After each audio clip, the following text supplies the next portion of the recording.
Saya ke Mbak Anissa lagi. Mbak Anissa, sebenarnya kalau dari pengalaman Mbak Anissa pribadi, ini cara berinvestasinya seperti apa? Apakah juga memanfaatkan platform digital atau yang konvensional? Dan saat ini dari gaya investasinya Mbak Anissa sendiri seperti apa? Dari Mbak Anissa kita ingin belajar sama-sama nih Mbak.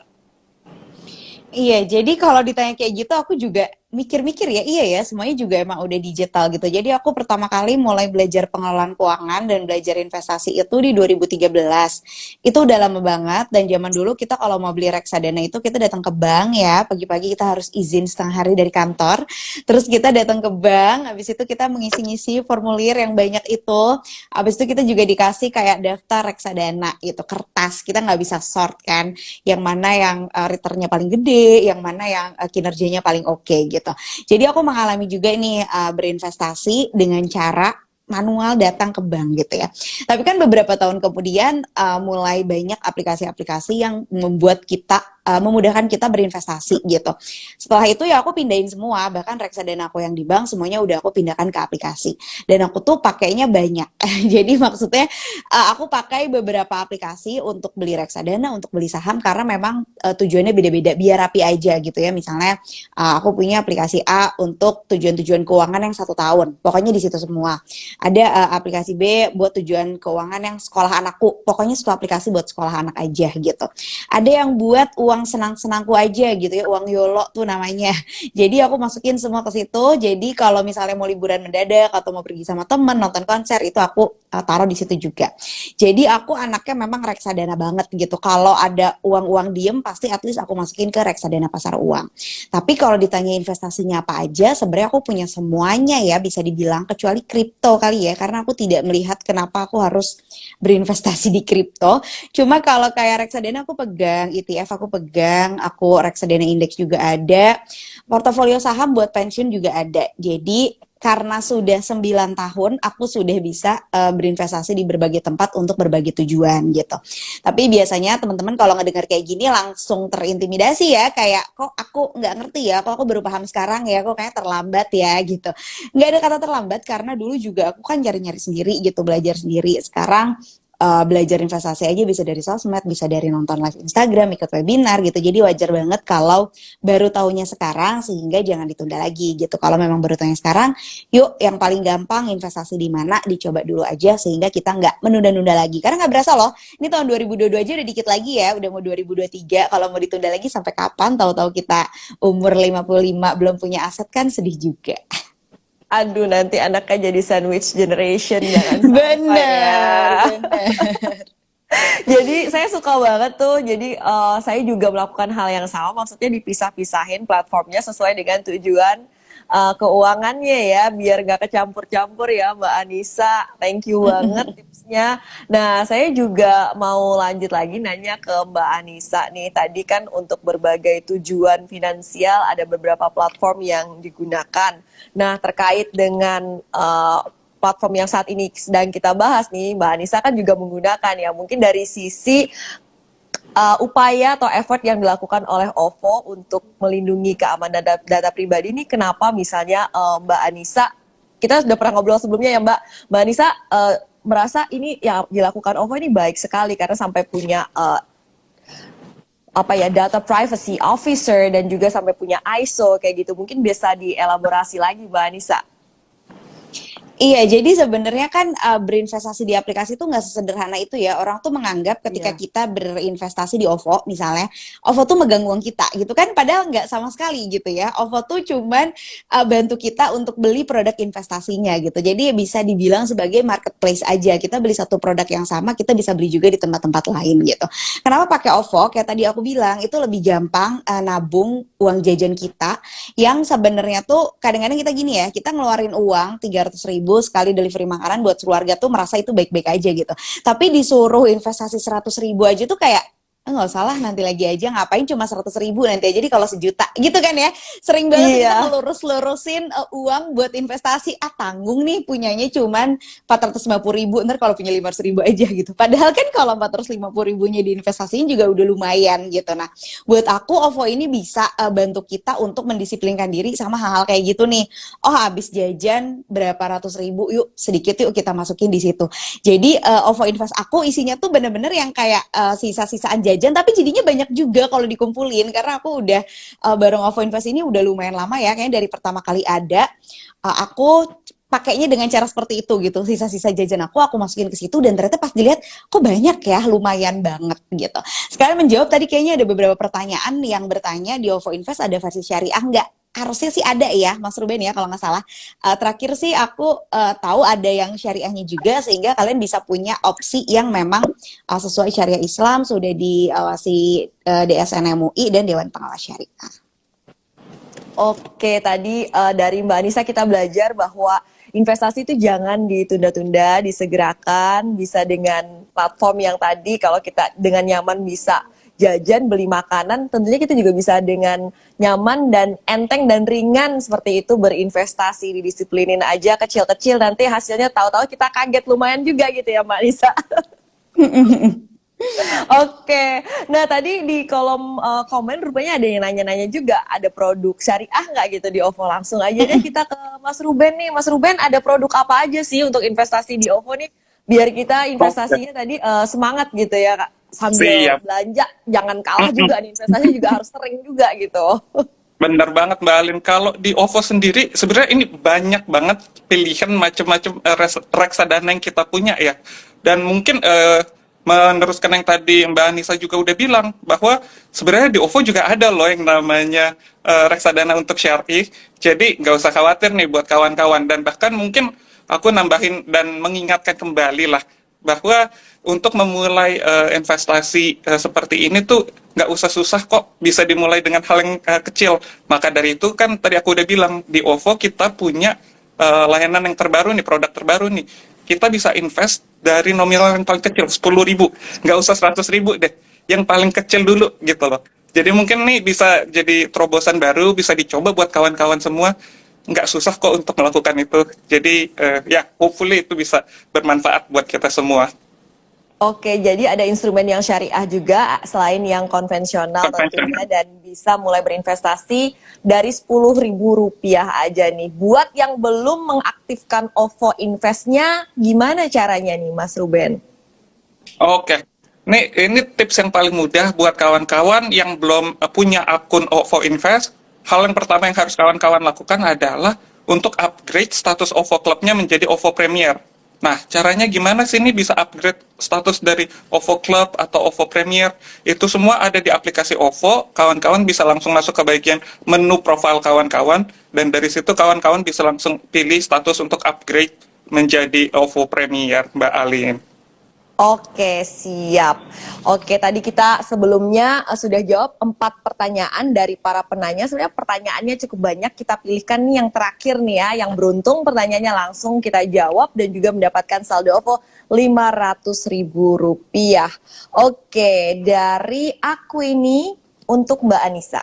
Mbak Anissa, menurut Mbak, investasi apa yang cocok untuk para pemula, karena banyak sekali platform yang menawarkan investasi agar kita tidak terjebak dengan investasi bodong atau sekarang yang lagi tren, trading. Oke, jadi kalau pemula itu yang penting habitnya dulu ya. Kita berusaha selalu berlatih menyisihkan uang kita, itu yang pertama gitu. Karena itunya yang susah. Mau udah ngerti berbagai produk juga kalau nggak dilatih dan nggak dilakukan terus-menerus, itu uangnya nggak bakal kekumpul sendiri gitu. Tapi kalau ditanya produk apa sih yang aku rekomendasikan buat pemula, aku selalu jawab reksadana pasar uang. Kenapa? Karena pertama, dia tuh grafiknya nggak naik turun. Jadi nggak bikin nervous nih buat teman-teman yang pemula, kan biasanya baru mulai investasi terus jadi minus tuh, jadi trauma gitu ya. Jadi kayak uangnya nanti malah hilang gitu, terus jadi takut sendiri. Nah, kalau reksadana pasar uang ini hampir pasti grafiknya itu naik terus. Jadi nggak ada nggak ada naik turunnya, jadi kemungkinan minusnya itu sangat-sangat kecil. Itu yang pertama. Yang kedua, dia bisa dari nominal kecil, 10.000 aja. Kalau setakut itu uangnya hilang gitu ya, 10.000 aja kita bisa coba, tapi kita jadi tahu caranya nih, cara belinya gimana. Kita tunggu 1-2 minggu, terus nanti akan ada returnnya, cara kerja gimana. Itu bikin kita lebih percaya diri untuk tambah nominal investasinya, karena kita udah tahu cara kerjanya seperti apa. Nanti kalau memang udah yakin, kita bisa belajar pelan-pelan ke produk reksadana yang risikonya lebih tinggi dan tentunya returnnya lebih tinggi juga. Itu kalau rekomendasi untuk pemula. Tapi kalau pertanyaannya tentang trading atau investasi bodong, sebenarnya jangan ikut-ikutan aja sih, karena biasanya orang tuh menganggap dengan investasi kita bisa jadi kaya. Ya, kayaknya kok cara cepat untuk kaya maka berinvestasi gitu kan. Padahal kan enggak ya. Kalau mau kaya ya kerja ya. Kabar buruknya gitu, bukan hanya bukan dengan berinvestasi gitu. Karena investasi itu balik lagi bergantung modalnya. Modal kamu 1 juta dan modal kamu 100 juta tentu hasilnya akan berbeda. Beda cerita kalau memang kamu ditawari investasi yang dijamin aman, tidak ada resiko, titip dana amanah gitu ya. Keyword investasi bodong tuh di mana-mana biasanya sama gitu, seperti itu. Itu hati-hati aja, karena biasanya orang terjebak investasi bodong itu kan pingin kayak instan ya, pingin uangnya berlipat secara instan gitu. Dan ini tuh kan berawal dari keserakahan. Kadang-kadang orang udah ngerti juga ini bodong, cuman nggak apa-apa kali ya, 1-2 minggu kita coba deh, nanti kalau udah untung ditarik gitu kan. Ada juga tuh orang-orang yang kayak gitu, memang udah tahu tapi ya udahlah gitu. Jadi jangan FOMO. Kalau orang lain cuan dari investasi yang kita rasa kayaknya bodong, tapi kok dia cuan ya udah, nggak usah ikut-ikutan juga. Setiap orang kan punya tujuan keuangan yang berbeda, setiap orang punya cara yang berbeda untuk investasi, tapi uangnya uang kita gitu. Jangan sampai balik lagi kita udah selesai cari uang terus hilang hanya karena kita serakah ingin melipat gandakan uangnya jadi lebih cepat gitu. Oh ya, sama satu lagi, jangan ini tertipu sama idling ya. Jadi kalau di sosial media tuh kita melihat satu orang yang kita idolakan, lalu dia berinvestasi di satu tempat gitu kan. Abis itu ngikut ya, oh dia juga investasi di sana maka mungkin aman gitu. Nah, jangan mudah percaya sama hal-hal kayak gitu. Makanya kalau aku pribadi, aku nggak pernah mention aku beli produk investasi apa, aku nggak pernah bilang aku belinya tuh secara spesifik misalnya saham apa gitu, karena orang bisa dengan mudah mengikuti tanpa tahu alasan-alasan di baliknya gitu. Jadi itu juga harus diperhatikan baik-baik. Hanya karena kamu percaya orang itu bukan berarti kamu harus mengikuti semua produk investasi yang dia beli. Iya, betul sekali. Jangan herding behavior ya. Jadi harus benar-benar tahu, mengenali diri dan juga mengenali instrumen investasi yang akan kita pilih. Yang tadi pesan dari Mbak Anissa itu powerful banget. Kita harus tahu batasannya ya. Meskipun kayaknya orang lain cuan dari investasi yang bodong kayak gitu ya, jangan kayak gitu. Jangan kita ikut-ikutan gitu, harus tahu, jangan sampai greedy kayak gitu tadi ya. Dan yang pasti jalan untuk menjadi kaya adalah dengan bekerja ya Mbak Anissa, biar modal investasinya juga tambah besar. Bener banget. Gitu. Baik, oke, terima kasih untuk antusiasme teman-teman Kumparan. Sudah genap nih, ada 5 penanya yang kita pilih dan kita jawab bersama-sama pertanyaannya pada kesempatan kali ini. Totalnya sudah ada saldo OVO 2,5 juta rupiah yang kami bagikan pada kesempatan kali ini. Persembahan dari OVO tentunya ya. Terima kasih OVO. Dan untuk teman Kumparan yang pertanyaannya masih belum bisa dijawab dalam kesempatan kali ini, jangan bersedih hati karena Kumparan kelas investasi ini ada kok tiap bulan ya. Bulan depan masih ada lagi. Tungguin dan pantengin terus akun Instagram @kumparan.com supaya kamu nggak ketinggalan jadwal kelas investasi berikutnya. Oke, banyak banget tadi poin-poin yang bisa kita pelajari dan kita tangkap dari Mas Dani, Mas Ruben, dan juga Mbak Anissa. Memang dalam investasi maupun kegiatan lainnya itu penting banget untuk kita memperhatikan keamanan data pribadi ya. Oke, ini saya sebelum waktu kita sudah semakin mepet ya, tinggal 3 menit lagi. Tadi sudah dijawab juga oleh Mas Ruben, untuk yang mau berinvestasi lewat OVO berarti tinggal buka aplikasi dan lakukan pengisian data. Tapi tadi harus statusnya OVO-nya Premier. Premier ya, yang Premier ya. Jadi, Betul. Iya, jadi itu yang harus kita pastikan dulu. Oke, saya akan ke Mbak Dani dan Mbak Anissa. Tadi sudah kita bahas juga sebenarnya mengenai bagaimana kita bisa berinvestasi sekaligus menjaga data pribadi melalui platform digital. Mungkin saya minta dari setiap narasumber untuk memberikan semacam closing statement masing-masing 1 menit buat bekal kita sama-sama nih untuk kita journey kita di dunia investasi dan juga untuk mencapai tujuan finansial sambil menjaga keamanan data pribadi. Saya mulai dari Mas Dani terlebih dahulu. Ya, terima kasih Mbak Alin. Jadi memang sepertinya kalau kita ngelihat sekarang masyarakat sedikit was-was nih tentang data pribadi gitu ya, karena banyak, wah ternyata di sini bocor, di sana bocor gitu ya. Nah pesan saya adalah jangan sampai kasus-kasus yang ada, yang kita sering dengar itu membuat kita ragu nih berinvestasi gitu misalnya, karena harusnya itu adalah dua hal yang berbeda gitu. Bukan berarti kita misalnya sign up di platform tertentu, bukan hanya platform investasi, platform apapun gitu ya, itu otomatis data kita akan bocor, enggak gitu. Nah, apa yang harus kita lakukan adalah ya kita harus artinya apa? Artinya kita harus semakin berhati-hati, kita harus berhati-hati dalam memilih perusahaan yang akan kita kirimkan data pribadi kita, dan juga kita harus juga lebih berhati-hati dari kitanya sendiri, lebih sadar gitu ketika kita ingin mengupload atau mempost sesuatu mengenai diri kita. Seperti itu, Mbak. Oke. Jadi jangan disamaratakan juga dan jangan sampai juga jadi bikin kita enggan untuk berinvestasi seperti itu ya. Saya ke Mas Ruben. Oke, kalau dari aku 2 hal sih Mbak Alin. Untuk kawan-kawan yang ada di sini, aku cuma mau berpesan jangan ragu untuk invest di OVO Invest karena ada 2. Satu, dari sisi data pribadi kalian pasti aman. Kedua, yang juga penting adalah produk yang kita berikan juga adalah sesuai dengan kebutuhan kawan-kawan semua. Itu Mbak Alin dari aku. Oke, langsung dari data privacy officer lead-nya OVO nih ya, dijamin keamanannya. Dan terakhir Mbak Anissa, mau dong kita dengar pesan dari Mbak Anissa nih.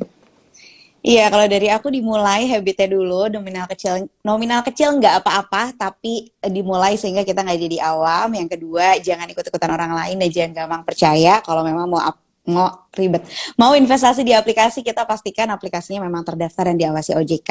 Yang ketiga, dari diri kita sendiri juga lebih aware kali ya, jangan suka mudah percaya sama orang, apalagi kalau perbankan ya, banyak banget cerita orang-orang yang rekeningnya dibobol karena kitanya sendiri yang ngeklik link mencurigakan sebenarnya, tapi percaya-percaya aja gitu. Jadi dari sisi kitanya sendiri juga harus waspada sama segala hal yang sekiranya tuh bisa membahayakan data pribadi kita sendiri.